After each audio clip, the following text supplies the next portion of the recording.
The 1998-99 season was simply magical for Samford basketball. A 13-0 start in conference play led to a 15-1 regular season mark and the school's first ever regular season title in the Transamerica Athletic Conference. 3 games later, the Samford Bulldogs were champions of the TAC tournament and headed to the NCAA tournament for the first time in program history. But what began as a dream season ended with a dose of reality. Bulldogs faded in the harsh national spotlight of March. Samford was unnerved by the pressure and took a quick first-round exit to end the season with a 24-6 record. Disappointed by the showing, the team promised redemption. Just wait till next year.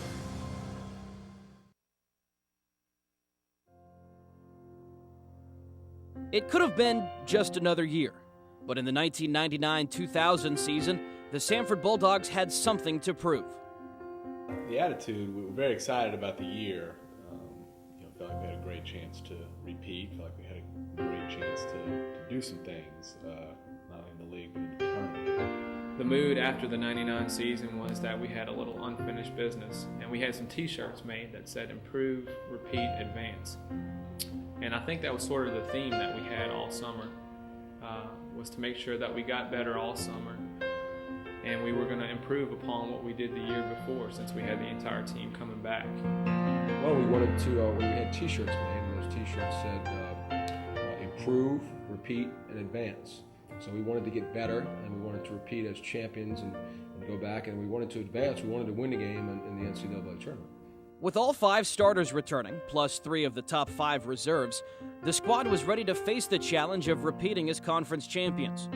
It would be more difficult the second time. The first year we won it, basically came out of the middle of the pack. I think I forget what our preseason ranking was the year that we won it, but we didn't have that target on our back. So the following year, while we felt very, very confident that we could repeat as league champions and go back to the NCAA tournament, it's very different when you know everybody's going to come gunning for you. So obviously a great deal of excitement.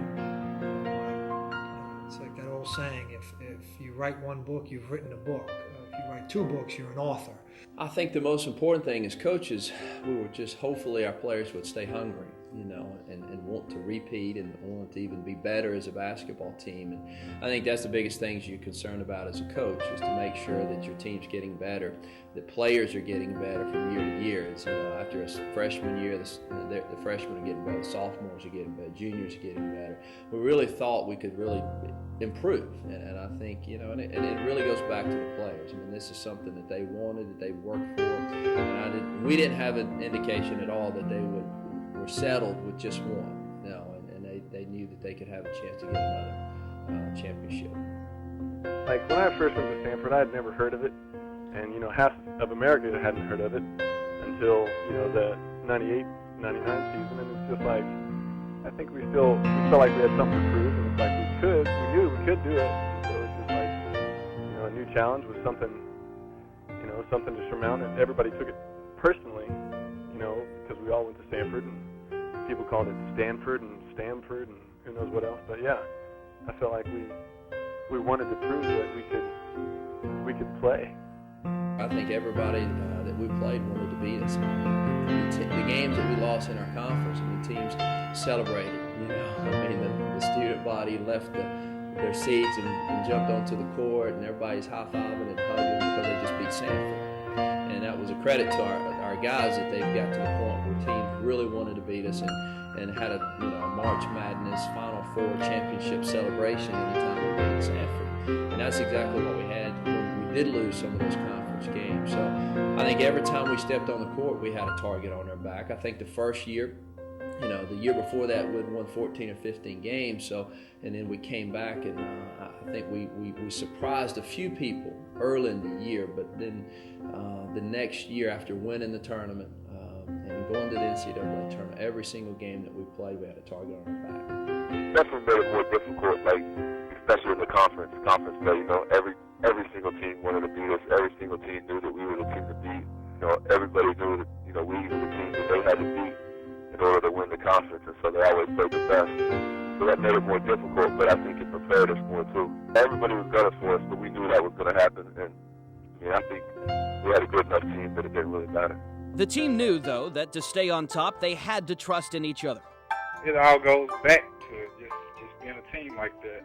And that probably got us over more games because we all had confidence in each other. We all knew what each other could do because we had been with each other for 3-4 years. So we all trusted each other. We all knew what each other could do. And we all just rallied around one another. And I think that's been one thing that sort of characterized our team for the 4 years I played there, is that we had such a great group of guys that just really cared about one another and loved playing with each other. And it showed on the court. And we always had each other's backs on the court. And I think that's what helped us in becoming such a success. As close as the team was, some surrounding the squad were still concerned about team chemistry with the addition of Derek Jones, a junior transfer from Mississippi State who had redshirted the year before. I think anytime you add a player to a very successful team, whether it's a freshman or a transfer or someone sitting out, I believe you're always concerned about team chemistry. No matter if you have the exact same team back, each team is different each year. Yeah, we knew that our team was going to change in somewhat of a dramatic fashion, and that's its own challenge, obviously. Derek Jones eventually replaced Boyd Kaiser in our starting lineup. And whenever you have a change like that, you worry about your team's chemistry and how guys will react to that and how they'll adjust to that. And it did take a little while to work some of those kinks out. Sitting there watching, it was hard because, that was the first time I had been away from basketball since I had started playing at like 11 or 12 years old. So it was difficult not being able to play that year. I remember sitting down every year, Coach Gillette and Coach Kelly and Coach Morris, and we would sit down and we would have an individual meeting with him, and he would, he would just kind of, tell us what was expected from us, and then he would ask for some feedback. And I remember, telling him, and I remember the look on their face because they were like shocked that I said. I was like, well, Coach, I'm really worried that I might actually come in and kind of disrupt the chemistry of this team, and I don't want to do that. I just wanted to come in and make sure that I was a plus and not a minus. And that year, I think what Derek did that was a real testament to him is that he just wanted to fit in. He saw the success we had the year before where we went to the tournament, and he just wanted to be a part of something like that. And I think that was real commendable on his part, that he just wanted to fit in and be a part of the team. He could do it all, and anytime you can add a guy like that to the lineup, you as long as the other teammates accept him in that role, which we did, then you're gonna have success. Jones would prove to be another key figure in an experience-laden team that featured 5 seniors and 3 juniors. Special group. I mean, as a coach, you have talented players, you have good teams, you have teams that underachieve, teams that overachieve, and I really believe with that group, as talented as they were, I think the biggest characteristic is how well they played together, how unselfish they were, how well they bought into the system. I mean, they'd been successful in a lot of places, and they had a lot of talent, but their unselfishness toward the team, their team attitude, their ability to sell out completely to our style of play, to the system, is to me is amazing characteristic of those young men, because the more talented you have, sometimes you feel like you can do it on your own. You necessarily don't need your teammates, or you don't need to play a certain way, and we all know that's false as coaches, and the special teams are able to do that, and I think that's what makes this group so special. That's one of the reasons we're so great is we're outside, instead of looking at each other as seniors or juniors or Weaver was a sophomore, freshman. I mean, we also looked at each other as equals because we were such good friends afterward. So it was kind of like, this was not my last shot at it, but I knew it was the last time we were all going to be together as a group. And so it obviously was very valuable to me. With an anxious offseason behind them, the Bulldogs were ready to begin the season. There was a special surprise on the schedule. We found out instead of going to Elon, which I believe is in North Carolina, it would have been an 8-hour bus trip, would have been a real exciting trip to open the season. We got a call one day during the summer, and Coach Gillette told me, hey, how would you feel about playing St. John's to open the season? I said, that's great. Where are we going to do it? What happened is that we were called during the middle of the summer by the Guardians of the Game Classic, and said that they had an opening, and I said, well, we're really full, and I said, who? They said, well, you'd be playing St. John. So I like went on right there and said, well, this is an opportunity we can't afford to pass up. So I called one of our teams on our schedule and said, listen, we have an opportunity to do this. Hopefully you'll understand. I know it's late, but if we could postpone this for a year, and they graciously agreed to do that. And that's how we got that game. Oh, I was extremely excited because I didn't even go. I didn't make the trip to Orlando because I was taking care of something at school, so I couldn't go with them to Orlando. But I watched the game on TV, and I must have turned the game off like right after halftime. I just couldn't stand watching it anymore because I just saw a bunch of guys like for us playing that were just scared. They were just overwhelmed by the situation. When we found out that summer, I remember I was in summer school and me and Will and I happened to go in the coach's office, and he told us like we're gonna open the season with St. John's in a tournament. So we were excited. Like I was like, are you serious? So we were like, I started calling friends of mine and telling them we get to play St. John first. I guarantee we're gonna beat them. Like he said that summer we're gonna beat them. Jones' prediction was right on target. Early in the first half against St. John's, Mario Lopez knocked down a floater in traffic. Later, he had an open three-pointer. Mark Salyers had 16 for Samford, including this hook shot, and the Dogs led 31-29 at the break. Reed Rawlings had 14 for the game, including this three early in the second half. Samford shot 55% in the second period, and Salyers converted on this high-percentage shot. Will Daniel led all Bulldogs with 17. The Bulldogs upended the 15th-ranked Red Storm 68-60 in one of the biggest wins in school history. Something special had just begun. The team knew they had a bullseye on their back because of how we had done in 98, 99, and come right out with St. John's to begin the season with St. John's after we played them in the tournament. That was a statement game out in Albuquerque, and we knew going in that it wasn't going to be the 17-1 ride that we had the year before. It was a tremendous boost. We felt like we could play with anybody going into that game. Winning that game just solidified it in our heads that if we step on the floor, and concentrate on what we need to do, that we're going to have a chance to be in just about any game we play, and surely anybody on our schedule, we'd be able to compete against.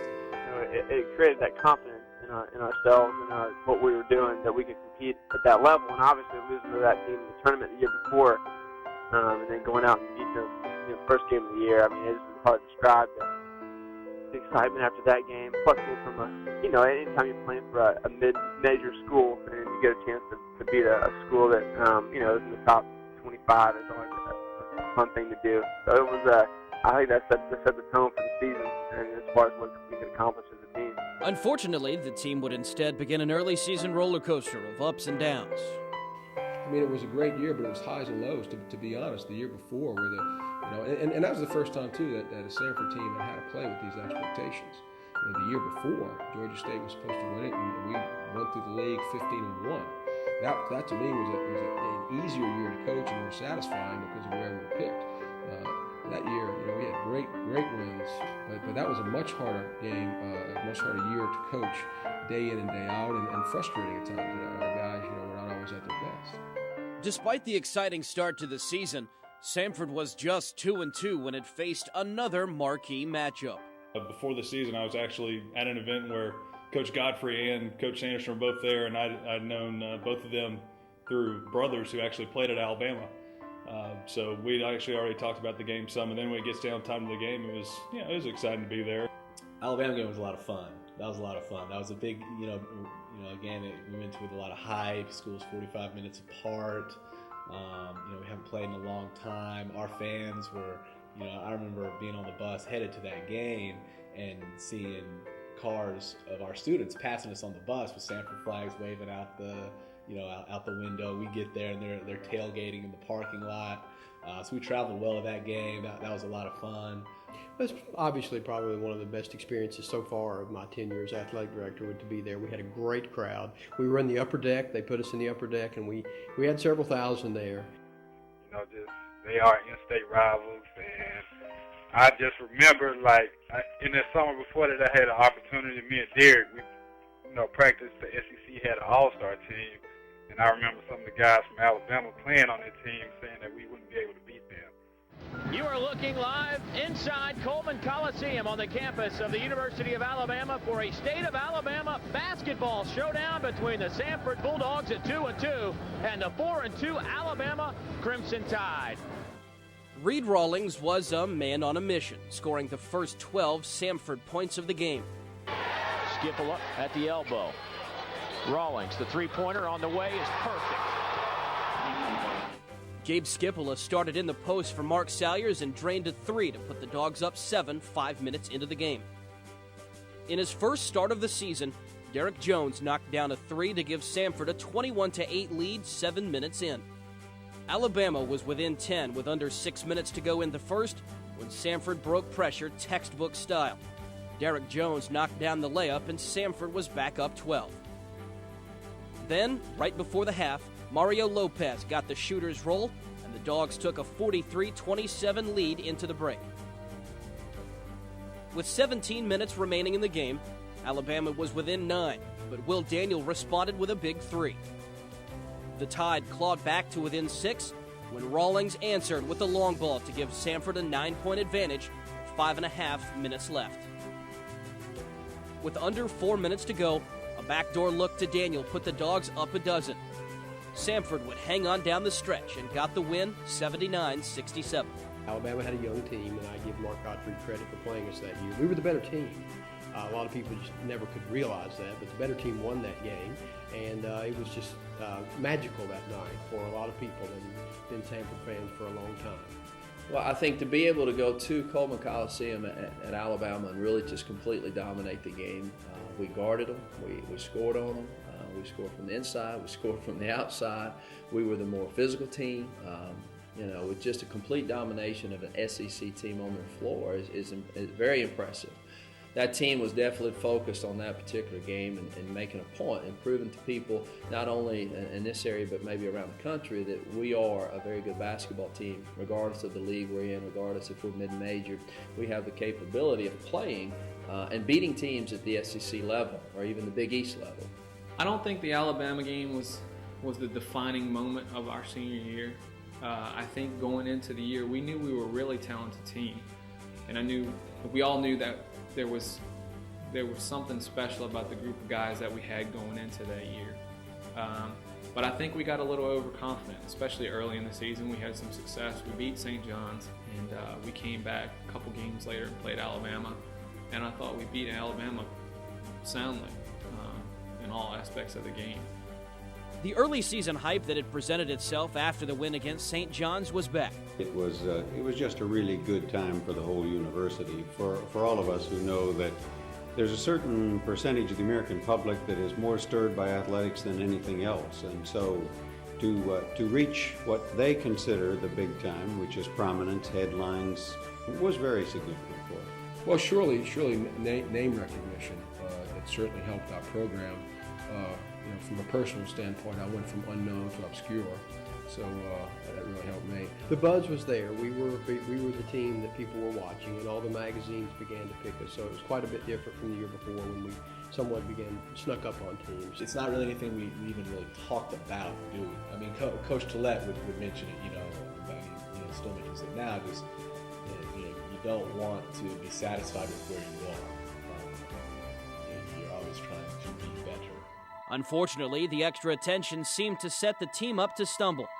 2 days after the Alabama win at Jacksonville to open conference play, they did just that. It was a real shocker. It really was. We, after beating St. John's in Alabama, I guess within a 4-week span, we didn't think there's no way we're going to go lose a couple of conference games. And then after losing that first conference game on the road, it was a setback. It really was. It was a slap in the face. It made us humble. It was probably inevitable because, as Jimmy would tell you and John used to say, our stuff is real narrow. The margin of victory and defeat for Samford, even with those talented players, is narrow. We're not oversized. We're not unbelievably athletic. So to lose on the road, and Jacksonville was always a very athletic team, we had to be precise. And we weren't precise, but no, I really didn't see them get down. They had a belief in themselves from the year before. They had a belief from beating St. John's in Alabama. And you have a target on your back, it's almost impossible not to lose some games, especially on the road.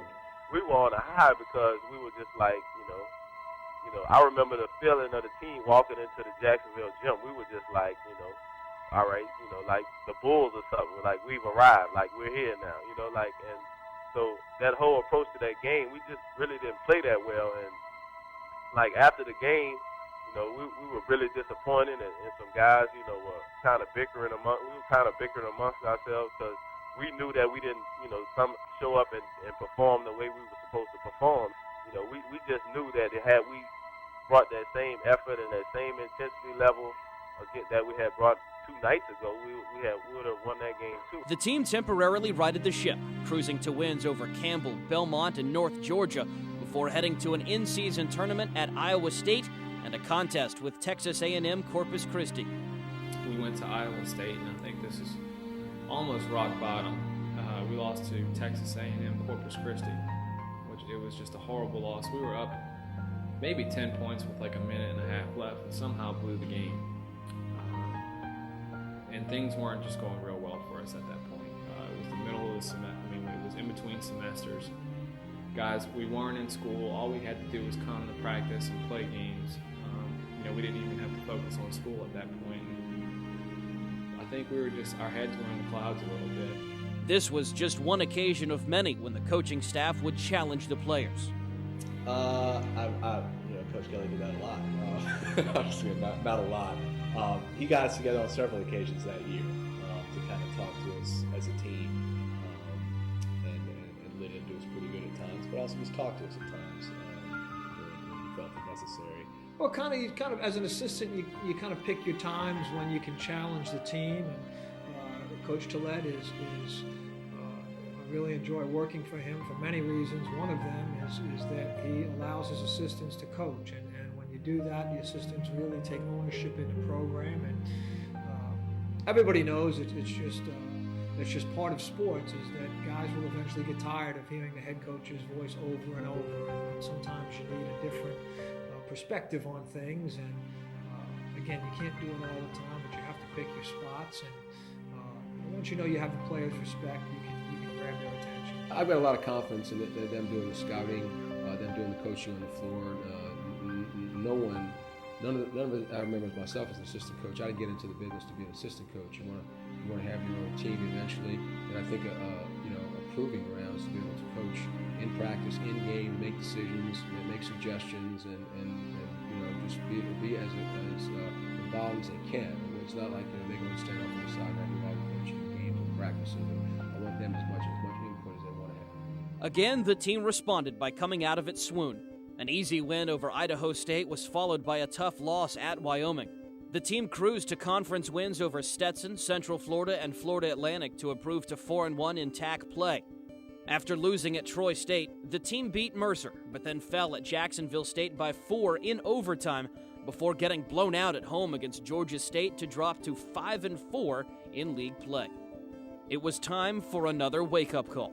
We really struggled coming out of the gates conference-wise, and we had the guys over to my house for a big spaghetti dinner, and my wife Jill fed them, which was the nice part, and then kind of as a motivating tool, we plugged in that St. John's game just to remind them of how hard we had played at that particular point in the season, compared with, we showed them some tape as well of how lackadaisically we had been playing, and the contrast was unbelievable. And several of the guys, Mario, Will Daniel, Derek, Mark Salyers, just commenting in the house, forgetting how hard they had played and how refreshing it was to see themselves back on the tape really competing. But I know that was a turning point. I remember sitting in Coach Kelly's living room and our guys just kind of talking to themselves, and they were almost embarrassed after watching how the last 2 or 3 games compared to the St. John's tape. I mean, I remember Will Daniel making, is that us?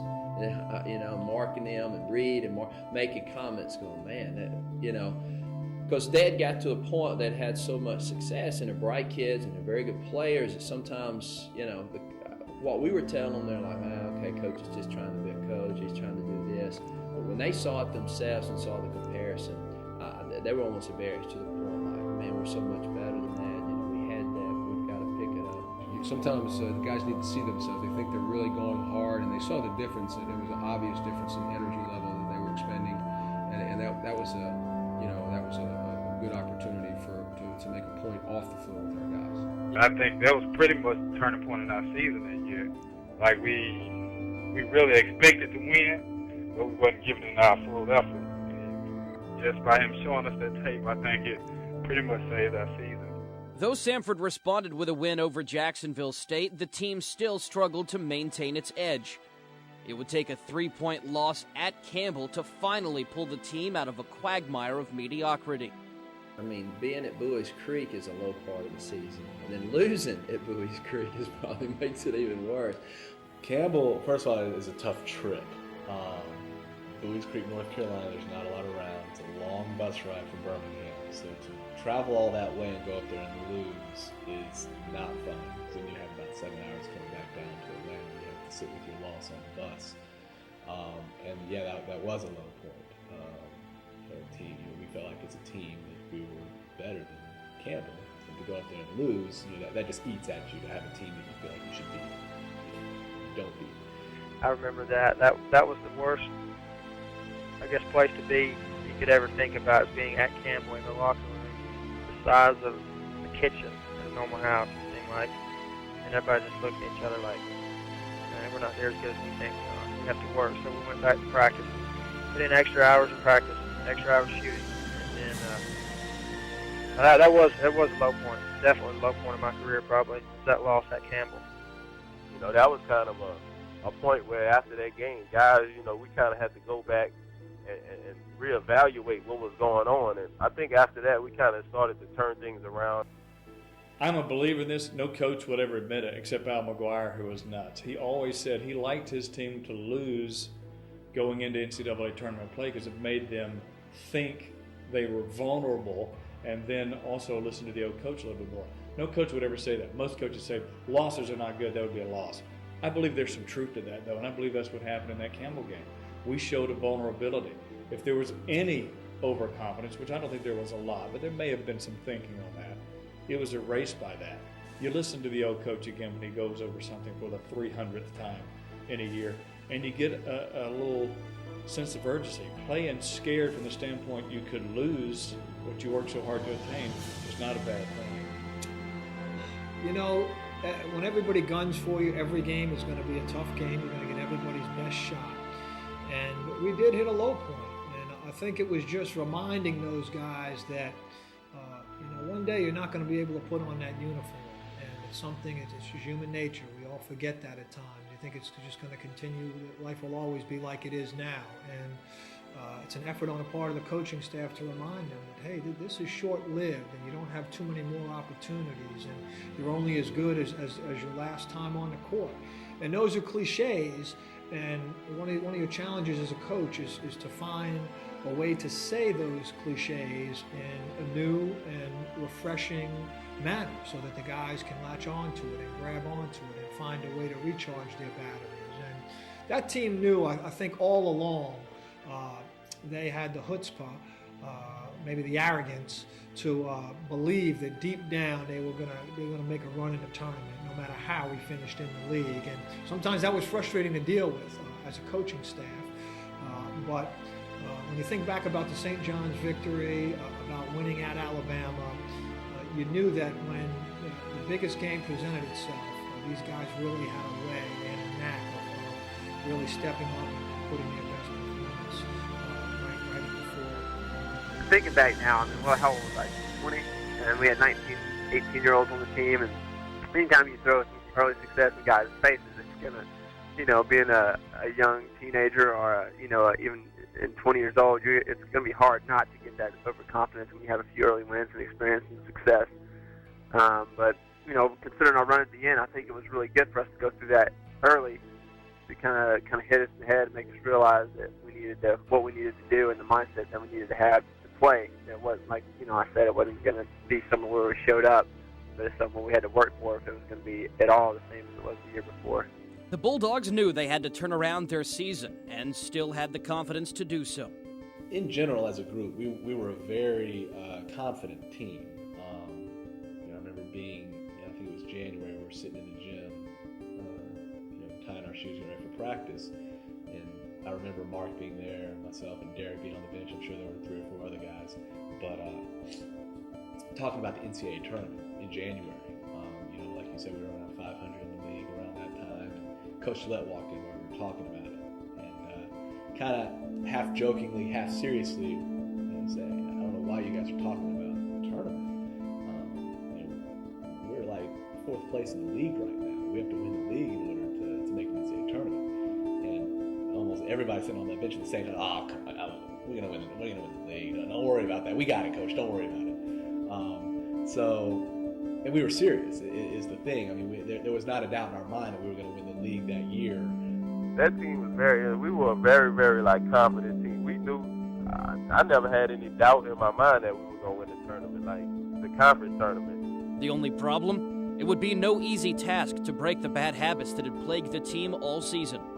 Going into conference play, I think we pretty much started off overconfident and not just sticking to what we really needed to do. We just thought just because we beat these people last year it was going to be easy. They were going to be scared of us. I think at times we played to the level of our competition throughout the conference season a couple of times. But this team was about challenges, and when you have a talented group, a motivated group, a team that's together, they need challenges. St. John was a challenge. Alabama was a challenge. Getting back to the tournament was a challenge. Sometimes they didn't look at other conference opponents as we lost some games that we know we shouldn't have lost as a challenge. I wish that they could have been challenged every night, and I don't think they felt that way. And I couldn't get their attention always because they knew that if they won the conference tournament that they were going to come back and represent our league and be back for successive NCAA appearances.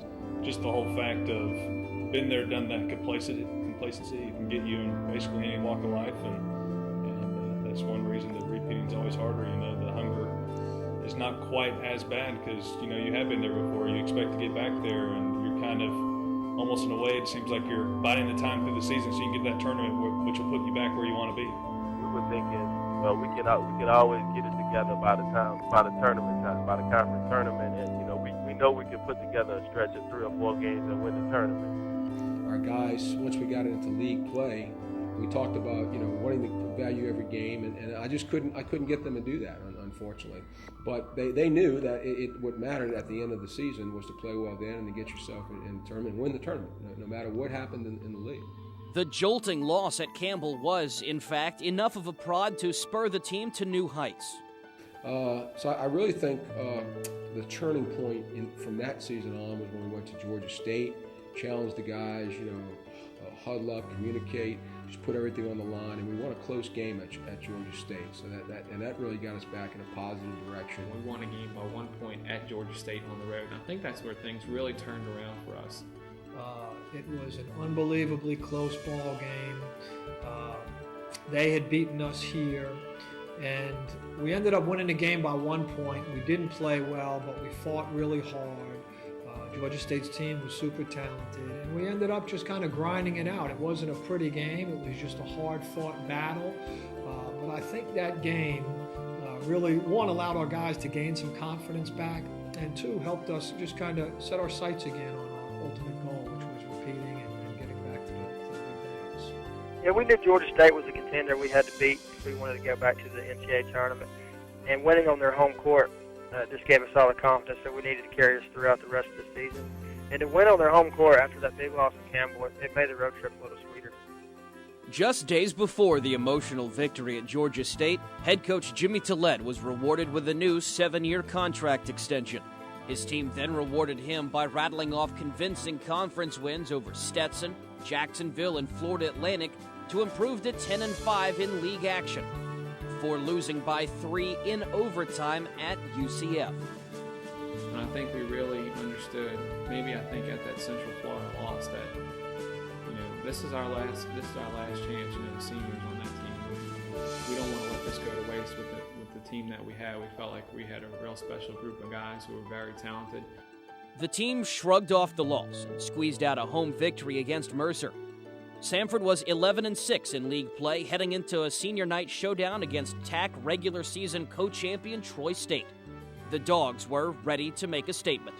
I want to say, I told them this, I don't think I'm imagining or recreating something which is false, but told them just that. We've had our ups and downs this year. We've had a lot of highs and some lows, but this is going to be the your last exposure. How do you want to be remembered? And I thought it was a great response, and I thought it was an exclamation point to how we were going to end the season and move into the conference tournament and play with both energy and confidence. Samford stormed out of the gate against Troy State. Playing in his final home game, Reed Rawlings poured in 15 points. Will Daniel added 9 in his last home contest, and senior point guard Mario Lopez dropped 13 points on the Trojans. Fellow senior Boy Kaiser knocked down his only field goal attempt of the night. Junior Mark Salyers stole the show, though, with a game-high 20 points. Samford led by 16 at the half and cruised to a 70-49 victory. Well, I think it's one of them deals where it's so emotional because it's senior night for outstanding young men and outstanding players with Reed, Mario, Will Daniel, Boyd Kaiser, Lee Burgess. Special group in terms of their personality, in terms of what they did at Samford, all graduated, all very proud to be Samford graduates, but this was the last time they were going to play in Cyber Hall. And I think that was a very emotional time. And that team, those guys had such a strong will. If they wanted to do it, it was done. I mean, it was pretty much done. And I think they wanted to play and then obviously leave the impression on the fans of what Samford meant in their last game. And obviously just to make a statement. Troy was the top seed going into the conference, but we're the best team. We're going to win the tournament. No matter if we're second, third, or fourth seed, Troy, you can be first, but we're going to win the tournament. And I think that was pretty much the statement they were trying to make, and obviously they made it. We just knew we had to send a message, because going back to the experience thing, we knew we were going back to the tournament, and we knew the level that it took to win it. And so we were really just trying to prepare ourselves for that, and send a statement at the same time, let them know that it wasn't going to be that easy once the tournament is started. At 12-6, Samford had clinched the number 3 seed in the tournament. But now it became just a 3-game sprint to the finish. That's just the start of the third season, if you will. You have the pre-conference season, the conference season, and now the tournament, the conference tournament. That's just the kickoff. Obviously, no team has ever won the conference tournament losing the first game. So, we have to get that first win. And, that was our whole approach going into the Campbell game. I think it was a good approach, kind of like what helped us. I think it was good with us losing those 2 games in the middle, because we knew, hey, we lost to Campbell early in the, a month and a half ago. So if we go into this thing approaching it as if we're just going to roll through it again, then we're going to be going home soon. After cruising to an opening round win over Campbell, Samford would have to play arguably its biggest game of the season. A much-hyped semifinal battle against number 2 seed and arch-rival Georgia State. Well, the Georgia State game, one thing you never had to worry about against Georgia State was not coming into the game motivated. I've watched a lot of college basketball at all levels in my career, and I can safely say that was one of the best games I'd ever seen in person. We were sitting there as coaches and just amazed at the level of play. Because we thought Georgia State played very well. We thought we played very well. And it's 2 talented teams, 2 well-coached teams playing at the height of their game. I don't know if we could have played much better, and I don't know if they could have played much better in the semifinals of the tournament. And it was just amazing. We feel like we took their best shot, and we probably gave them our best shot, and we won by 3.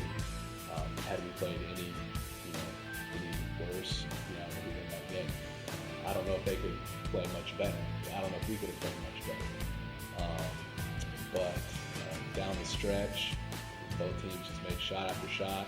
I've watched that tape a number of times. I've watched it a number of times, and I don't think the defense was that bad. I just think guys were making plays, making shots. It was unbelievable to watch. We were fortunate to come out on top. After the game, after we had won the ball game, how many people, coaches from the league who stayed and watched it, the fans, players on both sides just talking about how well played the game was. So many people saying that that was the best college game they'd ever seen in their lives. Both teams played an unbelievably precise game. Teams clicked on the offensive end. There was big play after big play.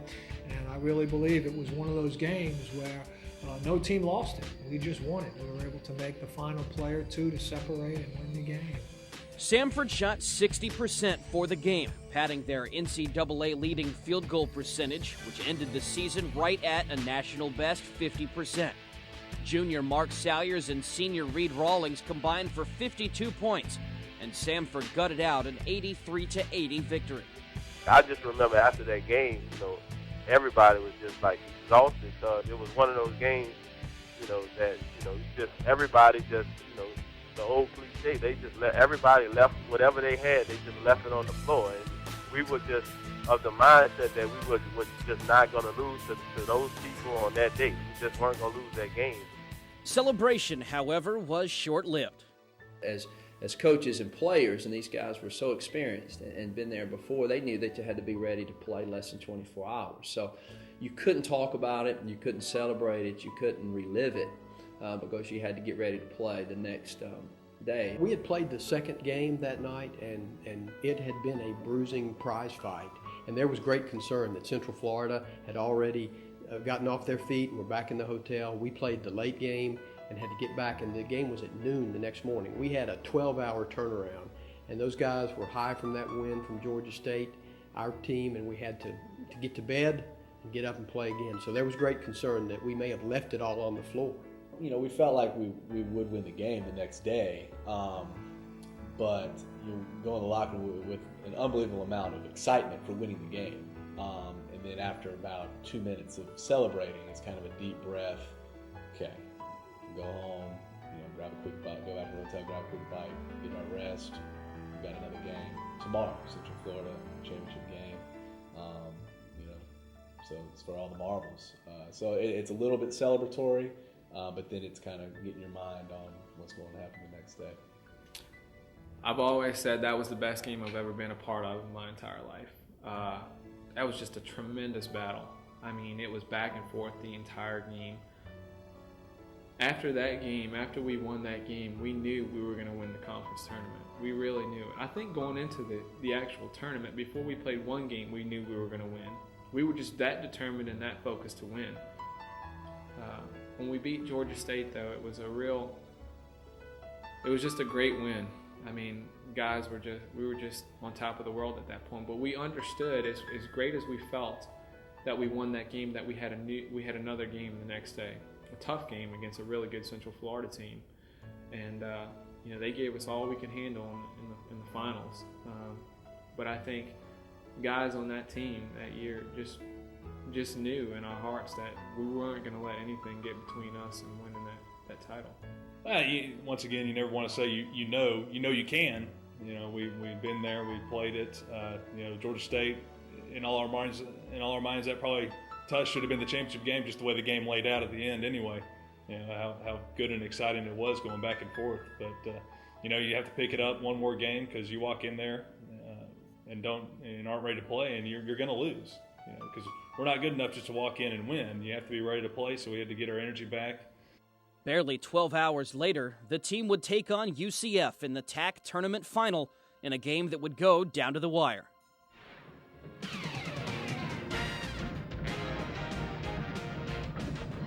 Championship week tips off here in Jacksonville. This is the first of 32 conference championships that will be decided this week on ESPN and ESPN2.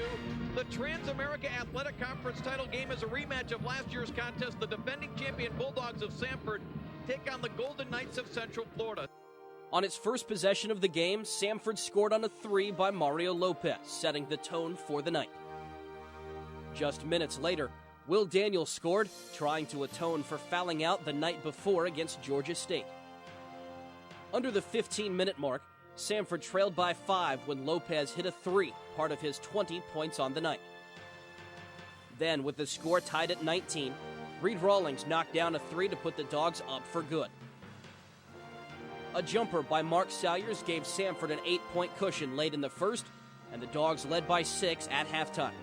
But UCF pulled within 1 early in the second half before Salyers hit a floater to put the Dogs back up 3, part of his game-high 21 points. With under 10 minutes to play, Samford held its biggest lead of the night after a Derek Jones 3 put the Bulldogs up 9. But with a minute and a half to go, the lead was down to 3, and Samford was praying it could hang on. We were almost running on fumes that next day. And we just had enough guts and enough talent on the team to just kind of gut out that next day victory. And in some ways, I think more people remember the semifinal win than they do the final. We went against Central Florida, a game in which they played really, really well. And we needed a huge shot from Mario Lopez with about a minute to play. We had been up for much of that game, and they made a little run at us down the stretch. I don't know if I ever felt like we were not going to win the game, but Mario hitting that shot about a minute to the left, it was a huge shot that kind of boosted us there to the rest of the way. Thanks in part to a late 3 by Mario Lopez, Samford hung on for a 78-69 win, and it was once again conference champions. In the final seconds, tick off the clock. Something they had never done. Samford was go to the big dance until last year, and now they have gone 2 years in a row. For many with the team, the second title was sweeter than the first. The first time is always special. The first championship you win, whether it's high school, or the county championship, or area championship, or state championship. So I think the first time is always special because there's always a doubt you're going for something maybe you've never had. And at Samford's never had that, going to the NCAA tournament and winning a basketball championship. So we're making history and going for something. We really want something that we've really never had here at Samford. So that was special in its own right. But I think just to be able to turn right back around and do it again against when everybody thinks you should do it, everybody expects you to do it, and you're supposed to do it, and you're picked to do it, and then do it is, I think, hard. And that was even more gratifying that we're able to do it. This one seemed in some ways it was a huge sigh of relief almost. Second time's always better. You did it once and you said, yeah, but there's still the chance that it just kind of, you worked hard, but it still could have just happened. So when you do it the second time, you're like, yeah, this is something we definitely earned. The first one was kind of like, it was kind of a magical year, and it was, I'm not going to say it was no adversity that year, but it was very little adversity. It was kind of, we kind of just rolled through the season. We lost a couple games here and there, but we kind of just rolled through the season. But that second year, we had to overcome a lot of things. We lost 11 games, and we had to overcome, and add up some new players, and just some different, type of things happened. So being able to overcome all that, having a target on our chest, and everybody aiming to beat us, and getting some recognition, and still being able to do it. I think the second one actually was a little bit more, gratifying than the first. The first tournament was an unbelievable experience, but you didn't know that when you had just won the tournament. You were just excited about winning the tournament and going to the NCAA tournament. Now the second time, not only have you won it again, but now you know what you get to go do. You get to go play again in the NCAA tournament. So it's just as exciting as the first time. The Bulldogs would have to wait just over a week to find out who they would match up against in the first round. Their answer wasn't who they had hoped.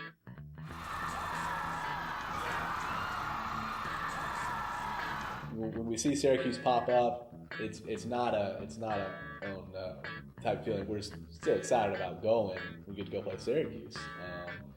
So when we see it, it doesn't quite register the task that's in front of us. It's more the excitement about going to the tournament.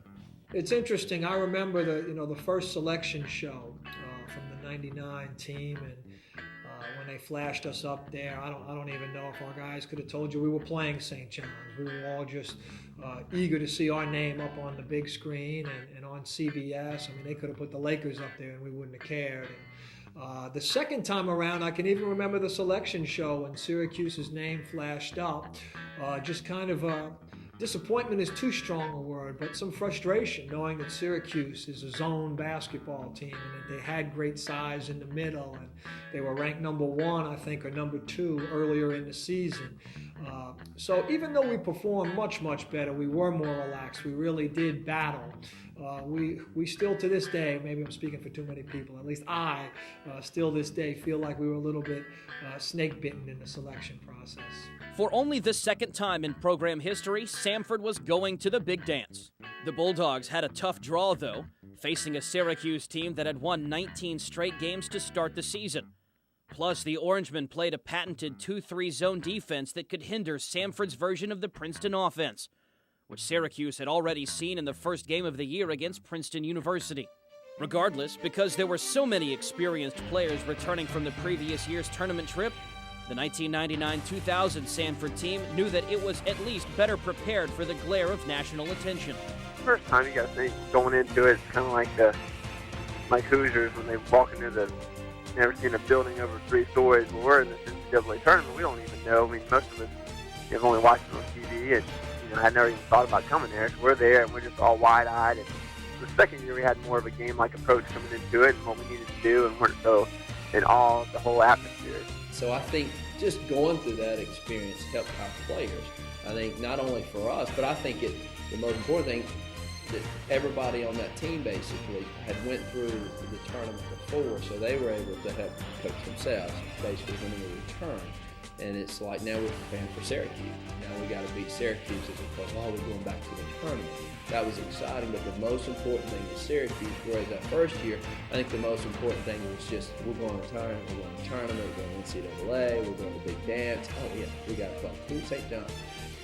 The first time, almost you approach the whole 2 weeks, CBS Santa Cruz to film something for some pre-March Madness thing, and it's almost like a novelty type thing. I don't think we prepared quite as well as we did the next year.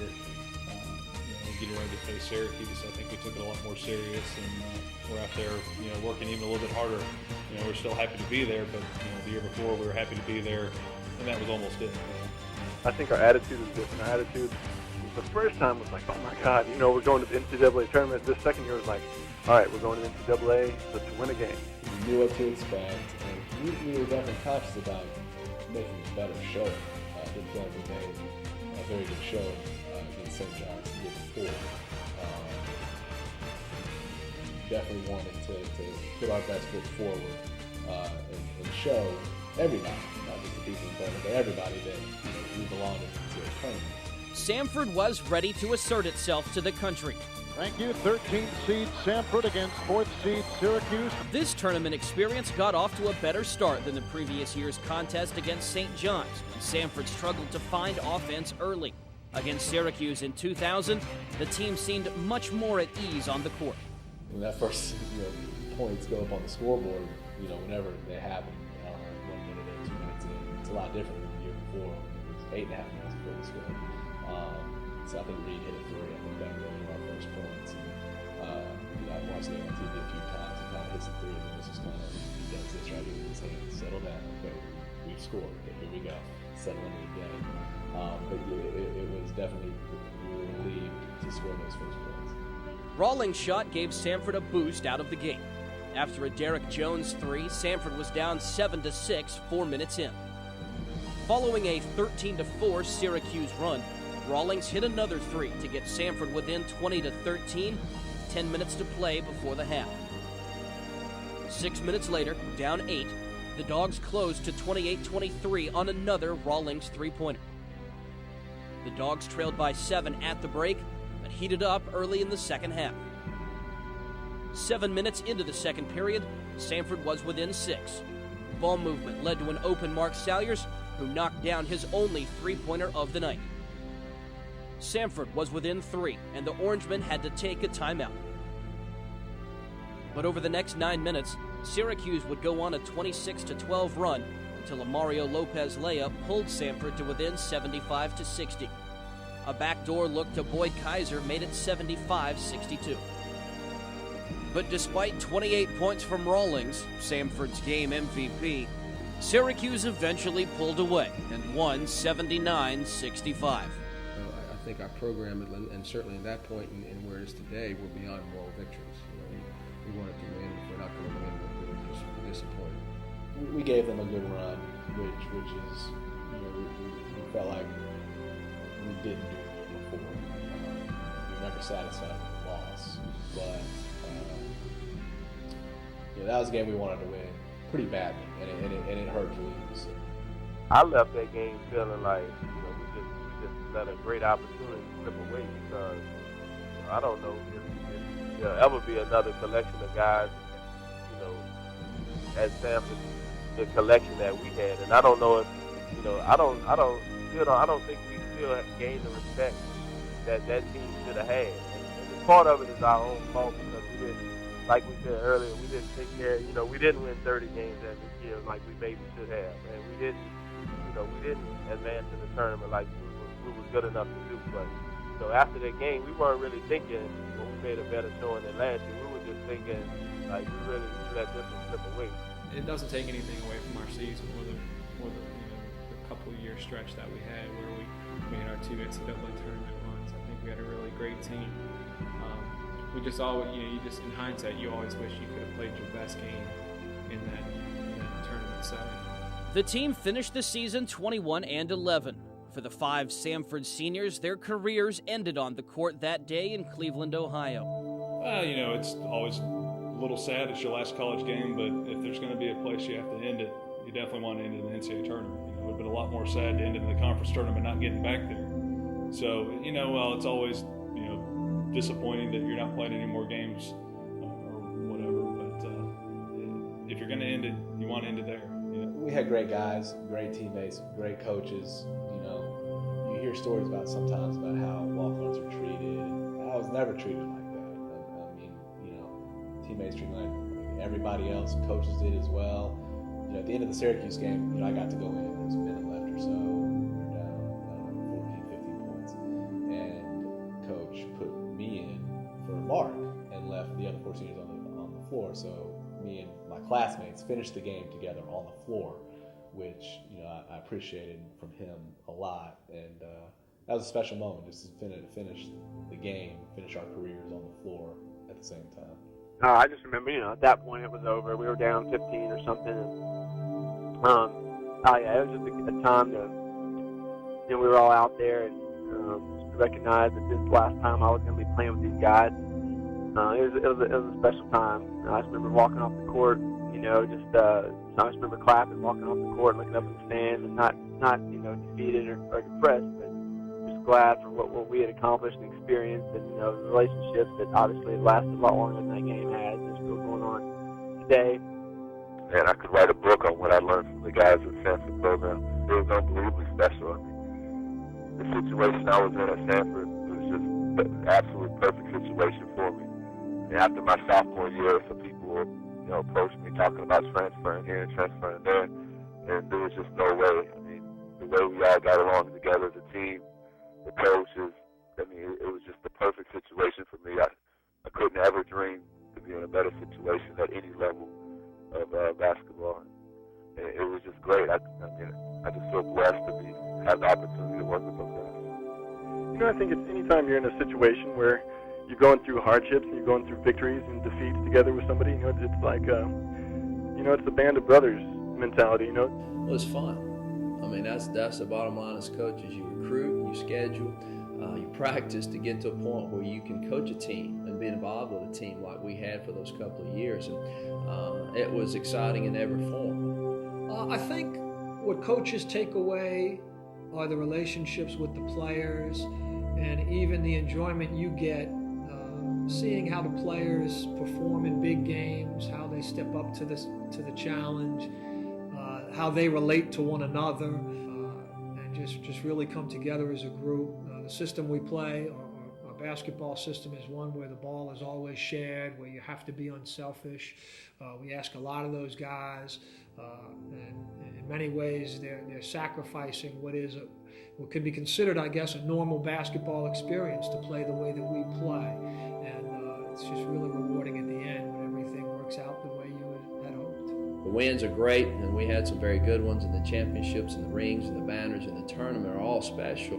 But what you remember is, those special relationships that you had with those kids when you still see them, when they still email you, when you still talk to them. Those are the things you never forget as a coach. We just formed a bond that, I think that bond took us even further than some of the talent that we had and those other things that we actually knew that on the court we had one another's back, and that we would take care of each other, and that we weren't concerned with the selfish goals. We were concerned with actually winning for one another and winning for the coaching staff. And so I think that the biggest thing I take away from that is that like there are a lot of things in life that that you can attain on your own and that you can attain for yourself, but it's nothing like being with a group of people and sharing one common goal and being able to achieve that goal together. That game against Syracuse would be the final send-off for arguably the best collection of talent in school history. 6 players on the roster ended their career with over 1,000 points. Senior point guard Mario Lopez hit the mark early in the 2000 conference championship game against UCF and added 371 career assists. Fellow senior Will Daniel finished his career 10th in school history in both points and rebounds and was one of only 4 players to surpass 1,400 points and 500 rebounds for a career. Rawlings, the 1998-99 TAC Player of the Year, narrowly missed being just the 2nd player in school history with 1,500 points and 500 rebounds, falling a mere 7 points shy. Salyers, a first-team All-Conference pick in 99-2000, would get there and ended his Samford career in 2001 3rd in all-time scoring and 6th in rebounding. Sophomore Chris Weaver would cross the 1,000-point threshold as a senior in the spring of 2002. Likewise for Corey Green, who redshirted as a third-year player during the 99-2000 campaign. Eventually, numbers will be forgotten and records will fade.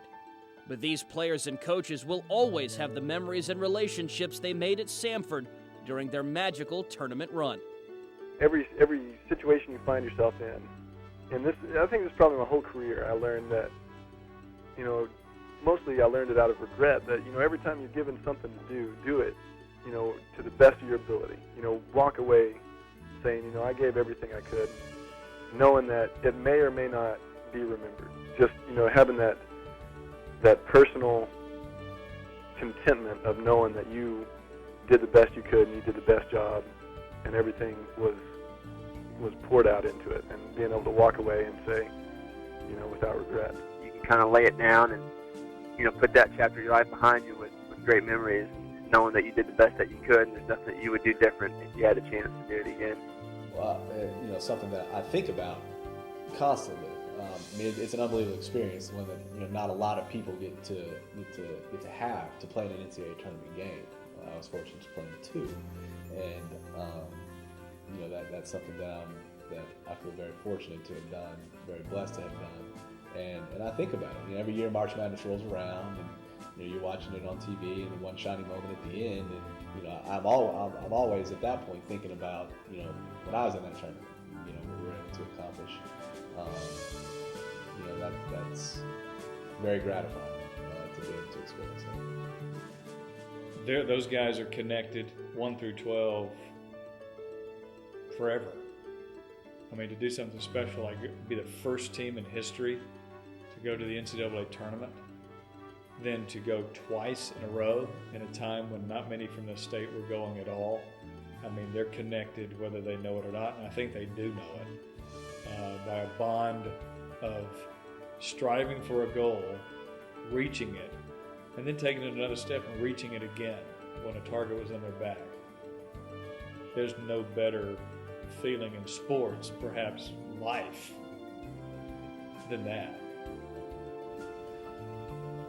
Every day I get a chance to talk to the players that come through the program since I've left. I try to be that old guy that that comes around the program and tells you, play every game like it's your last and enjoy your experience, because it's true. You don't realize it when it's going on, but once you're out of it, you'll never be a part of a team again. You'll never be a part of such a close-knit family again. It's something that's so special. And I wish I could just convey in words what those years meant to me, and how special and how great it really was, because you'll never get a chance like that again for the rest of your life for most of us. It was just an unbelievable feeling that you'll never get to have again. And, I wish I could do it all over again. I would do anything to start doing that tomorrow. But it was just a great experience for me.